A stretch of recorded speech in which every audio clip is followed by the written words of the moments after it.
అండి. Welcome to my channel Anu with తమ్ములు. ఈరోజు చింత చిగురు పెసరపప్పు కర్రీ తయారీ విధానాన్ని చూద్దాం.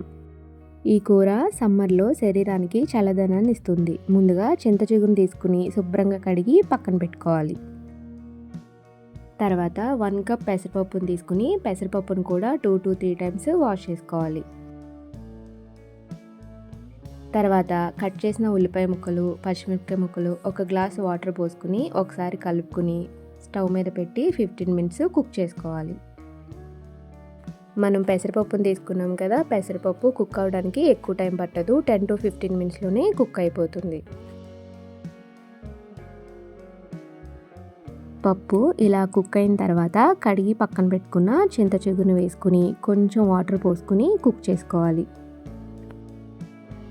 చింత చిగురు వేసాక 5 మినిట్స్లోనే కుక్ అయిపోతుంది. చింత చిగురులో కూలింగ్ ప్రాపర్టీస్ ఉండటం వల్ల వేసవిలో శరీర వేడిని కూడా తగ్గిస్తుంది.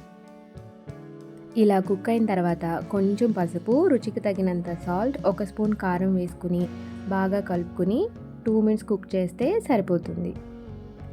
పెసరపప్పులో ప్రోటీన్, ఫైబర్ అధికంగా ఉండడం వల్ల జీర్ణ సమస్యలు కూడా తగ్గిపోతాయి.